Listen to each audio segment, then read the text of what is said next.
Nang makilala ng single mom na si Nicole ang successful man na si Michael, inakala nitong siya na ang kanyang pakakasalan. Subalit unti-unting nagkalamat ang kanilang relasyon na dumating sa puntong kinidnap at minolestya ito ni Michael. Hindi nag-atubili si Nicole na sampahan ng kaso ang ex-fiancé upang makulong ito.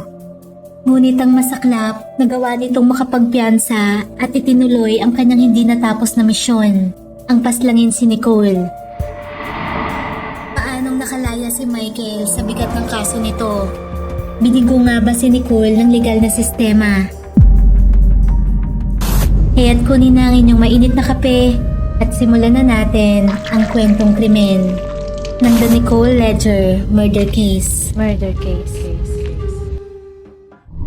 Si Nicole Christine Ledger ay isinilang noong February 7, 1979 sa Fort Worth, Texas. Pumasok ito sa Burleson High School at nagsikap sa pag-aaral hanggang makatapos. Subalit nagbago ang takbo ng buhay nito nang mabuntis sa edad na 17. Isinilang nito ang isang batang lalaki na pinangalanan nitong Stephen Trey.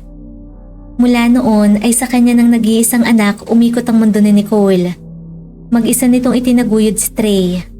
Bilang isang young single mother, mahusay na ginampanan ni Nicole ang kanyang responsibilidad bilang ina at ama sa kanyang uniko iho.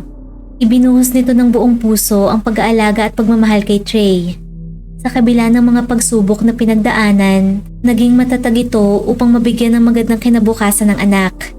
Pinasok nito ang iba't ibang racket. Nagtrabaho ito sa Southwest Securities bilang stockbroker associate. Namulat rin ito sa mundo ng pagsasayaw sa mga clubs. Subalit di kalaunan ay pinagpatuloy nito ang kanyang ultimate dream, ang makabalik sa pag-aaral upang maging nurse. Mula sa pagiging likas na mapagmalasakit, inilalaan rin ni Nicole ang kanyang oras sa pagbubuluntaryo sa Habitat for Humanity, isang non-profit organization na tumutulong sa komunidad sa buong mundo upang mabigyan ng disenteng tirahan ng bawat isa. Noon ay maayos ang lahat sa takbo ng buhay ni Nicole kasama si Trey at umaasa sa magandang kinabukasan hanggat sila'y magkasama. Subalit may isang bagay na tila kulang na lamang sa kanyang buhay, ang kanyang love life. Hanggang sa makilala nito si Michael Adams.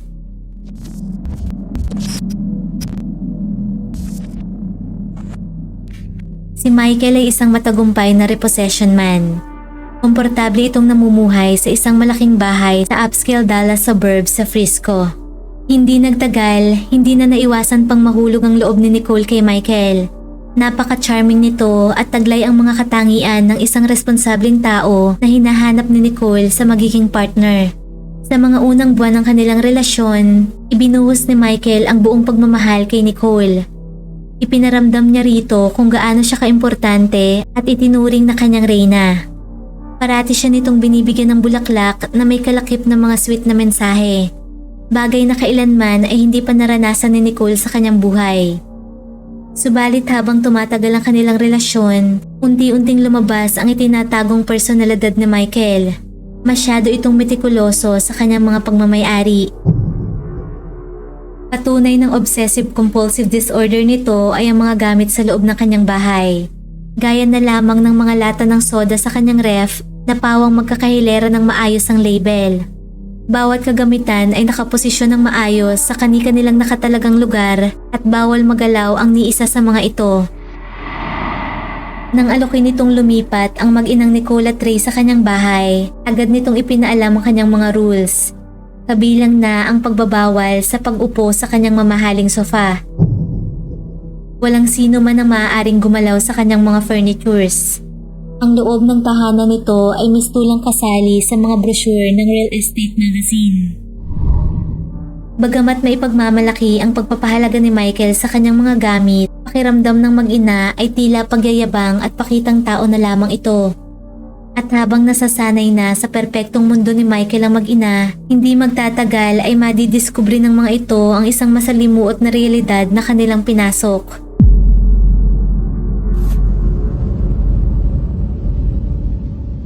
Hindi pa man nagtatagal mula nang lumipat ang mag-inang Nicole at Trey sa bahay ni Michael, isang gabi, nagpasya ang mga itong maghapunan ng spaghetti, ang paboritong pagkain ni Nicole. Habang ini-enjoy ang kanilang masarap na dinner, aksidenteng natapunan ng maliit na patak ng spaghetti sauce ang malinis na sahig ni Michael. Dagdag pa sa kalat na ito, nagtalsikan sa loob ng microwave ang sarsa ng spaghetti nang ipainit ito ni Trey nang hindi tinakpan. Ang maliit at tila baliwalang insidenteng ito ay sapat na upang uminit ang ulo ni Michael. Ang pagiging masyadong obsessed nito sa kalinisan ang kadalasang pinagsisimula ng matinding away ng couple na umaabot ng halos 1 linggo. Sa tuwing mag-aargumento, humihiyaw at nagbumura si Michael. Kaya naman kahit wala pang 2 buwan na naninirahan sina Nicole roon, nagpasya ang mga itong lumayas para iwas gulo. Inimpake ng mga ito ang kanilang gamit at nilisan si Michael. Gayunpaman, nang lumipas na ang tensyon sa pagitan ng dalawa, binisita ni Michael si Nicole at inaya itong mag-dinner upang ayusin ang kanilang gusot. Pagkatapos ay sorpresa niya itong dinala sa kanyang bahay upang mag-propose. Sa kabila ng mga hindi pagkakasundo, si Nicole pa rin ang gustong pakasalan at makasama ni Michael habang buhay. Gayon rin naman ito sa kanya. Noon ay excited si Nicole sa positibong asal na ipinapakita ng fiancé at umaasang tutuparin nito ang kanyang matatamis na pangako. Kaya naman nagdesisyong muling lumipat ang mag-ina sa tahanan ni Michael. Subalit makalipas lamang ang ilang araw, isa na namang matinding pagtatalo ang sumiklab sa pagitan ng dalawa. Sa lala ng away, hindi lamang masasakit na salita ang binitawan ni Michael kundi nasaktan nito si Nicole. Pwersahan nitong hinila sa daliri ng fiancé ang kanilang engagement ring sanhi upang mabali ang buto nito. Noon ay kinailangang lagyan ng splint ang injury ni Nicole. Kaya naman sa pangalawang pagkakataon, hindi na ito nag-atubili pang lisanin muli ang bahay at tuluyan nang kinansela ang kanilang engagement ni Michael. Subalit nang lumipat sa bagong apartment, sunod-sunod na serye ng mga nakakabahalang pangyayari ang naganap. Nabalot ng takot ang tahanan ni Nicole. Nagsimula ito nang misteryosong mawala na lamang ng biglaan ang pinakamamahal na chihuahua ng mag-ina. Isang araw ay dinatnan ng mga ito na nakabukas ang kanilang front door na parati naman nilang sinisigurong nakalak. Walang inaasahang maintenance ang mga ito ng araw na yon nang mawala ang kanilang alaga kaya malakas ang kanilang kutob na si Michael na may kagagawan nito. Duda ng mga ito, sinadya ni Michael na pakawalan ang walang kamalay-malay na aso. Hanggang sa 2 araw ang lumipas, natagpuan ng mga ito ang wala ng buhay nilang chihuahua. Nasagasaan ito ng sasakyan. At hindi roon natatapos ang mga nakakabagabag na kaganapan. Isang araw, pagka-uwi sa kanilang bahay, dinatnan ni Nicole ang kanilang mga damit na babad sa bleach. Mas lalong tumibay ang suspetsya ng mga ito na walang ibang gagawa noon kundi si Michael. Mas lalo pa itong tumindi nang makita na lamang ni Nicole na nasusunog na ang kanyang sasakyan na nakapark sa driveway. Gayunpaman, walang choice si Nicole kundi bumili ng bagong magagamit na sasakyan. Bilang car repo, nag-alok si Michael na mag-co-sign at pumayag naman ito. Hanggang sa nagdesisyon si Nicole na ilipat ng buo sa kanyang pagmamayari ang sasakyan at alisin na ang pangalan ni Michael sa kasunduan. Kaya naman isang araw, bandang tanghali, tinungo nito ang bahay ng ex upang papirmahin nito para sa titulo ng sasakyan. Plano rin nito na kunin roon ang iba pang mga gamit na naiwan nila mag-ina. Malugod namang tinanggap ni Michael si Nicole sa kanyang tahanan. At bilang bisita, ipinagluto pa niya ito ng kanyang paboritong spaghetti. Hindi naman makatanggi si Nicole sa offer ng ex. Subalit matapos lamang ang ilang subo, bigla na lamang nakaramdam ng matinding pagkahilo si Nicole. Lingid sa kaalaman nito, nilagyan ni Michael ng droga ang kanyang spaghetti. Agad na nawala ng malay si Nicole at nagising na lamang sa kwarto. Nakatali ang mga kamay nito at hubad na ang mga damit. Pwersahan nitong minulestya ni Michael at hindi pa ito nakontento. Kinuhanan pa nito ng larawan ang walang kalaban-labang si Nicole. Ilang beses itong nawala ng malay habang nagaganap ang panggagahasa ni Michael. Matapos ito, pinusasan at tinalian siya nito sa mga kamay at paa. Saka iniwan ng hubot-hubad sa nakalatag na tarp sa kanyang garahe. Nang sumapit ang gabi, bahagyang niluwagan ni Michael ang tali ni Nicole. Kaya naman noon ay ginamit nito ang buong natitirang lakas upang makawala at nagtagumpay nga ito. Kahit nanghihina, nagawa nitong makatakbo sa kapitbahay. Subalit bago pa man ito napagbuksan ng pinto, nahuli ito ni Michael. Dali-dali siya nitong kinaladkad pabalik sa garahe. At noon ay ipinagpatuloy ang kanyang maitim na gawain. Itinali muli nito si Nicole at saka ginupit ang buhok. Nang mga panahong yun ay batid ni Nicole na kalaban ni nitong oras.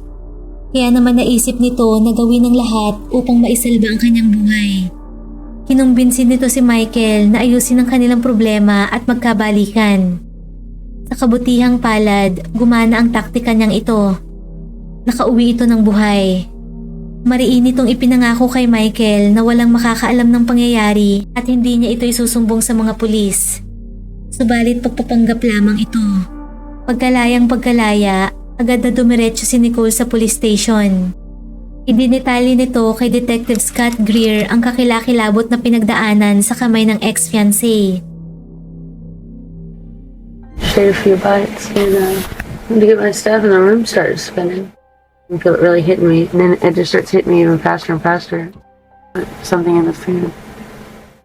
Walks me into the bedroom and takes off all my clothes, and then pulls out a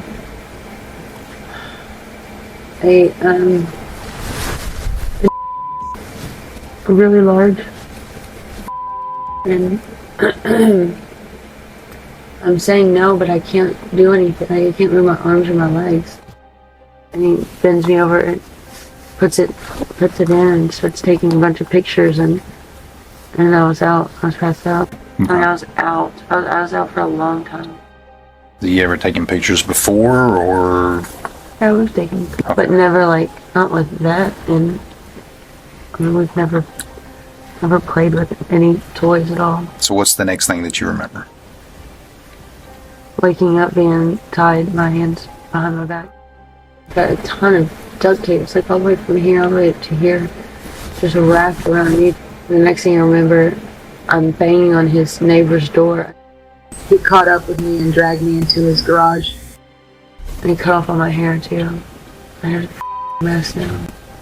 He tried to pull it out and then he just cut it out. It took me a while to, I untied myself. I just kept playing with it and finally it came undone. What were you saying nice to him? Like, what are you planning on doing? I'm like, are you gonna kill me? He's like, I don't know what I'm doing yet. I'm like, you just need to calm down. You just overreacted. You know, we need to go to therapy. We can work through it all. Nang tanungin ni Detective Greer kung nais ba ni Nicole na magsampa ng kaso, masigasig nitong sinabi na gusto nitong ibaon ng buhay si Michael. Sa labis na traumang dinanas, determinado si Nicole na ipakulong si Michael. Did you want to file charges on him? Absolutely. I want to bury him. Okay. Absolutely, I want to. Diretsahan rin itong sinabi na papatayin siya ni Michael. Malakas ang paniniwala ni Nicole na hindi magtatagal ay papatayin siya ng ex. He's gonna kill me. I fully believe he's gonna kill me. He cannot control his anger. Nang tanungin naman nito ang detective kung kailan nila tutugisin si Michael, sinagot siya nito na alamin pa ng mga ito ang ilang bagay. Hindi umano maaaring basta na lamang nila ito damputin. Kaya naman dismayado si Nicole sa narinig. How long is it gonna take for you guys to go get him?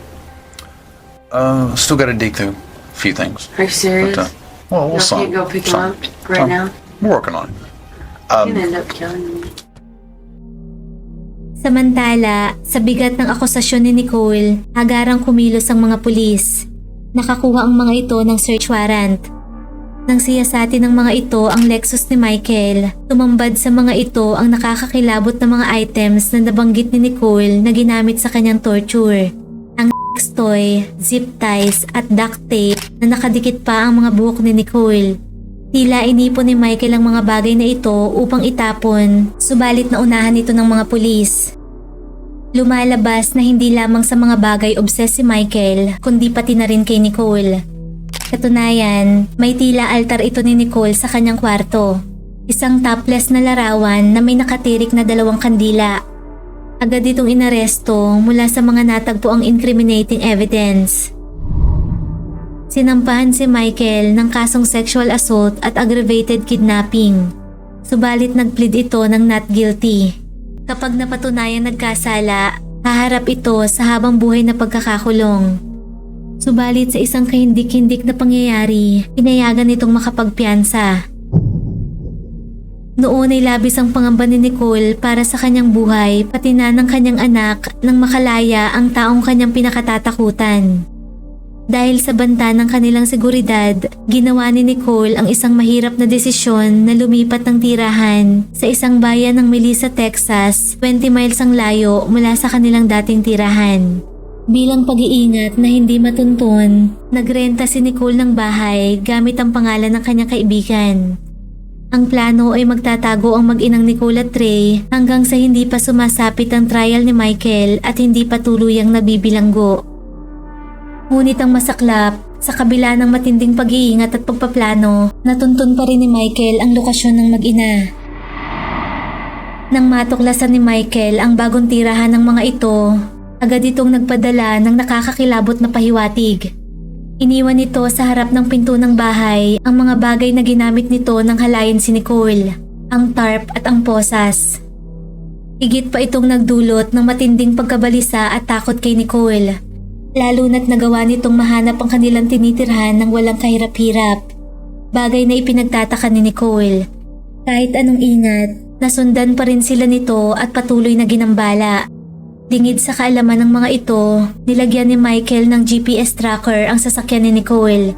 Alam na alam nito ang eksaktong kinaroroonan ni Nicole anumang oras. Noon ay mahigpit na pinag-iingat ni Nicole ang anak na si Trey. Ipinag-utos niya rito na manatili sa loob ng bahay hanggat maaari at agad na tumawag sa 911 kung sakali mang sumulpot bigla si Michael. Noong September 9, 2013, gaya ng nakagawian, nag-iwan ng halik at katagang I love you si Trey sa inang si Nicole bago ito pumasok sa school. Pagka-uwi noong hapon, napunan nito na hindi nakalak ang front door. Agad itong kinutuban ng masama. Pagtungtong pa lamang papasok sa pinto, binalot na ito ng matinding takot. Dumiretso ito sa kwarto ng kanyang ina upang i-check ito, subalit kandado ang pinto. Sa desperasyon na mabuksan ito, pumanap ito ng matulis na gamit sa kusina upang bungkalin ang lock. Pagkabukas, tumambad sa 17 anyos na si Trey ang eksena na kailanman ay hindi na nito malilimutan. Nakabulagta sa kama ang wala ng buhay na kanyang ina. Nakababa ang underwear nito, nakataas ang damit at wasak ang mukha. Dali-dali itong tumawag sa 911. What's the address of your emergency? My mom's dead. There's blood everywhere. Mabilis na rumisponde ang paramedics at kinumpirma na wala na si Nicole. 34 years old lamang ito nang pumanaw mula sa 2 tama ng baril sa mukha. Walang duda si Trey na si Michael ang walang awang pumaslang sa kanyang ina. Bagay na mariin itong itinanggi. Mayroon itong matibay na alibay. Sa isang surveillance footage na nakalap ng mga investigador, makikita si Michael na nagsha-shopping sa isang Home Depot sa mga oras na tinatansyang nangyari ang krimen. Samantala, sa pagulong ng investigasyon, na-recover ng mga pulis sa bahay ni Nicole ang 2 kondom na mayroong magkaibang DNA mula sa 2 lalaki. Ang hindi inaasahang ebidensyang ito ang nakapagpahirap sa investigasyon. Nagdulot ito ng higit na malabong konklusyon sa kung sino ang totoong killer. Lumipas ang 6 na buwang masusing investigasyon bago tuluyang matukoy ng mga pulis ang suspect. Walang iba kundi si Michael Adams, ang obsessive ex ni Nicole. Mula sa 2 magkaibang kondom na nadiskubre sa crime scene, napag-alaman na ang isa rito ay nagtataglay ng DNA ni Michael. Ngunit ang ipinagtaka ng mga ito, ang DNA ay nakita sa labas ng kondom at hindi sa loob. Teorya ng mga investigador nang magtungo si Michael sa banyo ng master's bedroom pagkatapos ng krimen upang maghugas ng dugo sa kamay, posibleng nakita nito ang kondom sa sahig. At dahil sa kanyang obsessive-compulsive disorder, hindi ito nakatiis nang makita ang kalat sa lapag. Kaya naman dinampot niya ito at itinapon sa basurahan. Hindi nito napagtanto na nakapag-iwan ito ng bakas ng kanyang DNA sa kondom na yon. Ang isa sa mga mahalagang piraso ng ebidensya na magdidiin sa kanya. Bukod pa rito, kinalkal rin ng mga pulis ang storage unit ni Michael. Doon ay bumungad sa kanila ang koleksyon ng baril nito. Sa pamamagitan ng ballistic test, nakumpirma na ang mismong baril ni Michael ang siyang murder weapon na ginamit sa pagpatay kay Nicole. Noong May 2014, sinampahan si Michael ng kasong murder. Naniniwala ang prosecutors na pinatay nito si Nicole upang pigilan ang nalalapit na pagtestigo nito laban kay Michael. Para sa nauna ng kaso ng rape at kidnapping, ilang buwan pa lamang ang nakakalipas. Samantala, sa kanyang trial, iginiit ng depensa na inosente si Michael. Nakumpormiso umano ang investigasyon nang magkaroon ng sexual relationship si Nicole at ang detective na pinagsumbungan nito sa unang kaso ni Michael na si Detective Scott Greer. Napag-alaman na nag-resign na noong September 2013 si Detective Greer nang matuklasan na sangkot ito sa 3 pang ibang relasyon sa iba't ibang biktima ng kanyang mga hinawakang kaso. Bagamat inamin nito na nagkaroon sila ni Nicole ng palitan ng mga mahahalay na emails noong iniimbestigahan niya ito, itinanggi ni Detective Greer na nagkaroon sila ng pisikal na relasyon. Sa kabila nito, patong-patong ang ebidensya laban kay Michael na malinaw na nagpapakitang guilty ito. Ngunit ang pinakamatibay na ebidensyang nagamit laban rito ay hindi nanggaling mula sa forensic at laboratory kundi sa mismong bibig ni Nicole. Ang audio recording nito nakuha sa kanyang interview ng unang pagtangkaan ni Michael ang kanyang buhay, kung saan sigurado ito na papatayin siya ni Michael. He's gonna kill me. I fully believe he's gonna kill me. He cannot control his anger. Mula sa makapanindig balahibong audio ni Nicole na iprinisenta sa korte at sa sandamakmak na ebidensya laban kay Michael, sa loob lamang ng wala pang 2 oras ay dumating na ang hatol ng jury. Guilty. Automatic na habang buhay na pagkakakulong ng walang parol ang naging sentensya nito. Bagamat nabigyan ng hustisya ang pagkamatay ni Nicole, habang buhay namang dadalhin ni Trey ang sakit na iniwan ng pagkawala ng kanyang pinakamamahal na ina. Patuloy na inaalala ni Trey ang kanyang inang si Nicole sa pamamagitan ng pagse-celebrate ng birthday nito. Taon-taon, ipinagluluto niya ito ng kanyang paboritong spaghetti.